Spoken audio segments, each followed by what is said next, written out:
Moliere has one of the most ironic deaths of all time. He was suffering from like a tuberculosis or some pulmonary condition that he knew was going to impact his ability to perform the role of Argan. So he wrote himself a role where, if he needed to, he could break into a coughing fit or seizure of some sort, and it would still be in character for him to do so.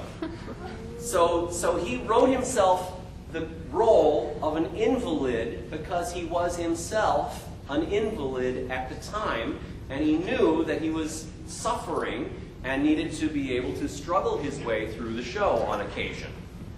Now, he made it through 4 performances.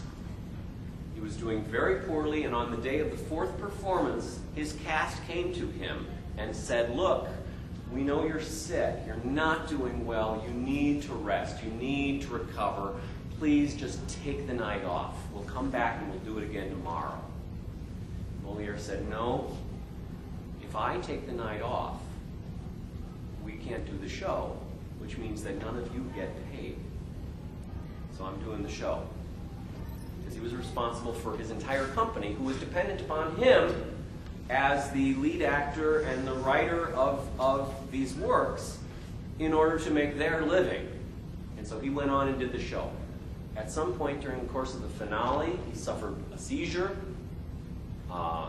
He probably collapsed, had a coughing fit, pulled himself back up, finished the show.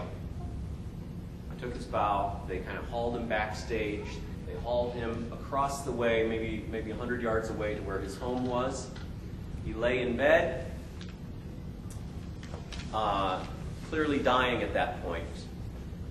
And no doctor nor no priest came to attend him in those final hours. So now, I know you get the irony of this, because just hours before, he stood on stage describing his own death as Argan, talking about the wicked Moliere. And I do this in my show, so I'm going to do you a little piece of it. When he said, "Your Moliere is a disrespectful rogue, and he might think it suits the current vogue to ridicule our doctors in a play." Burrell says, "It's not the doctors he mocks, but the way they hold up medicine in such regard. Oh, I suppose he thinks he's quite the bard to ridicule prescriptions, consultations, attack our great professionals and patients, the finest thinkers of our current age, by putting these fine men upon the stage. Were I a doctor, I'd retaliate, and when the wretch fell ill, I'd sit and wait, and wouldn't lift a finger in his aid, no matter how he begged, beseeched, or prayed, and when he came before me with his pleading, I'd give him neither enema nor bleeding. I'd tell him, 'Die, you libertine, you cad, go to the devil, and we'll all be glad that to teach you to make fun of us.'" Seems to have you quite a bit nonplussed. The man's a stupid clown. And I would pray the doctors do exactly as I say. The worse for him if he gets a disease and has no access to our remedies. What stupid, foolish arguments are these? Look, let's not talk of him. The man is vile. The very thought of him brings up my bile.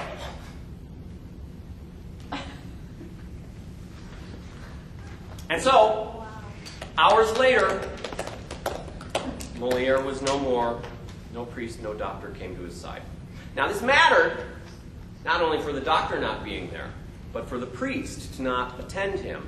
In those days, it was considered sinful to be an actor, and you could not have the sacraments of the church if you died with that sin on your soul. And so the tradition was that when an actor was on his deathbed, a priest would come to the deathbed, and the actor would confess his sins and say, "Forgive me, Father, I was an actor, and I regret being an actor. I will never act again. forgive me for acting, and the priest would bless him and say, go on and sin no more. The actor would die, and with that pure soul once more, could be buried in the churchyard, could be buried with the sacraments, and that was that. Yes? Why was it considered a sin to be an actor? Well, actors were not held in very high regard.